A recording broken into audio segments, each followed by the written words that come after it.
La Bible prophétise l'émergence d'un personnage sinistre à l'approche de la fin des temps. Cet être maléfique sera connu sous le nom d'Antéchrist. Il sera l'ultime adversaire de Jésus-Christ lorsqu'il réapparaîtra enfin. L'Antéchrist est le fils de Satan. Comme le Christ, il viendra au monde du ventre d'une femme. Cet être mi-homme, mi-démon se déguisera parmi les autres hommes en attendant le jugement dernier. Au début, il sera difficile de reconnaître le fils du diable car il ne laissera rien paraître de sa véritable origine.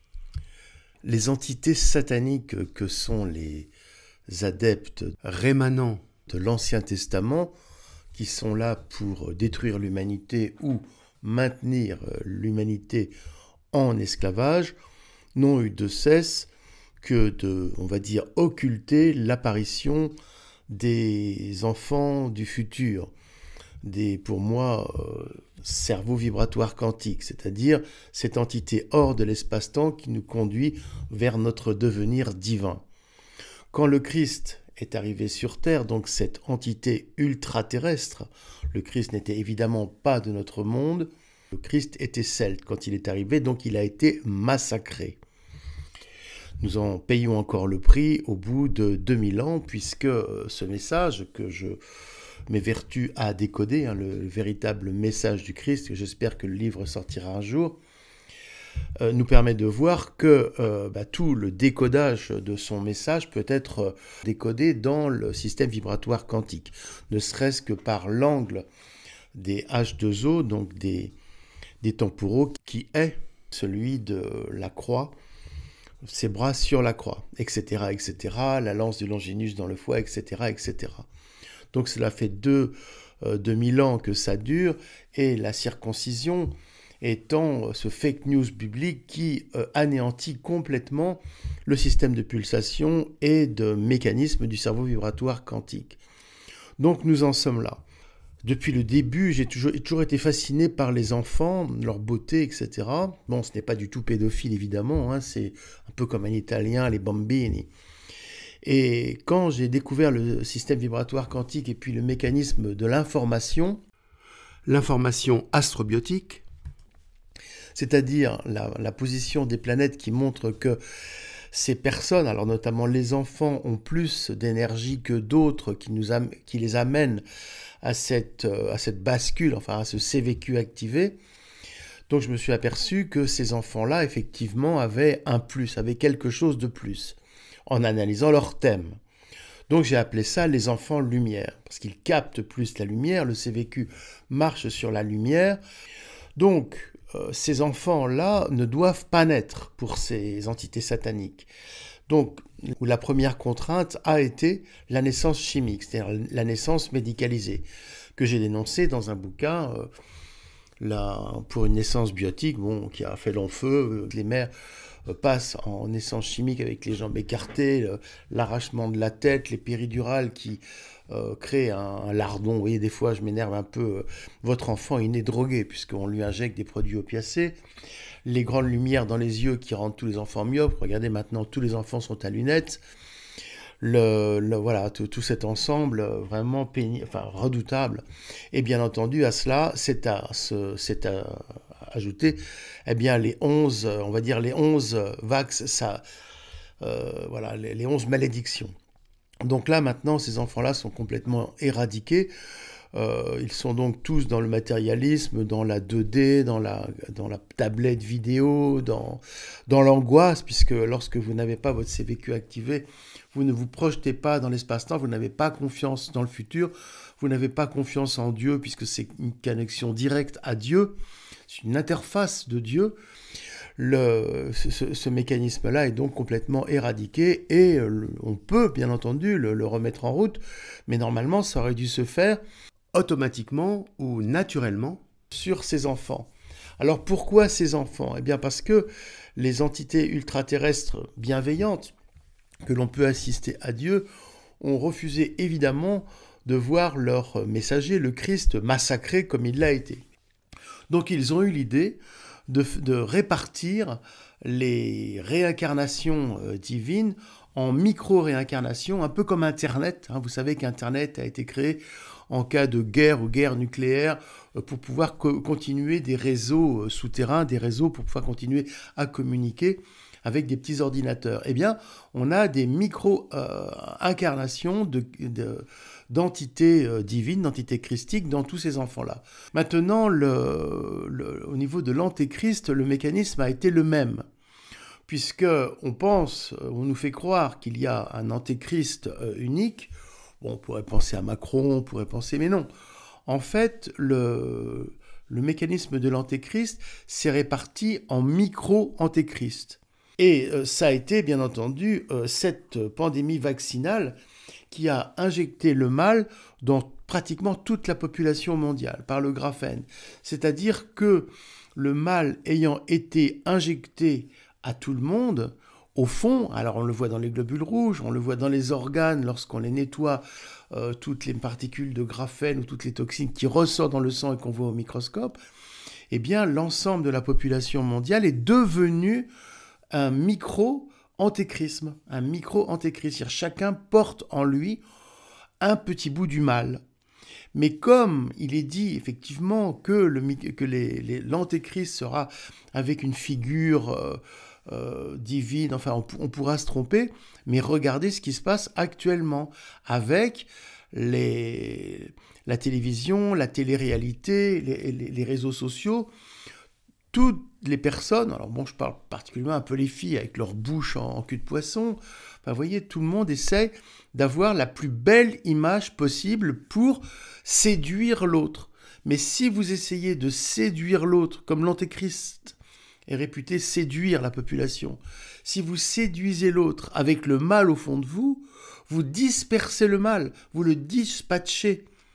Donc vous êtes devenus des entités sataniques qu'il conviendrait, de mon point de vue, d'abord de comprendre et de conscientiser tous les gens qui se sont fait injecter, et même les autres, puisque les produits sont volatiles, et qu'à ce moment-là, il faudrait rétropédaler, faire machine arrière pour montrer que ce que vous diffusez n'est pas souhaitable par rapport à l'évolution divine, christique de l'humanité.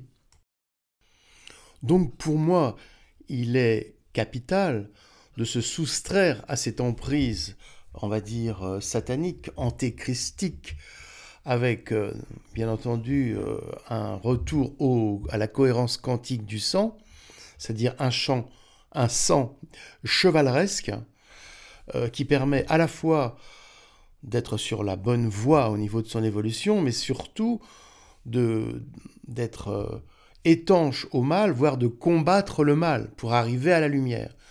Et ça, on ne peut le faire, vous ne pourrez le faire, de mon point de vue, que si vous arrivez à cette cohérence quantique du sang, c'est-à-dire un état quantique des globules rouges, un état en connexion avec le cosmos, et plus encore.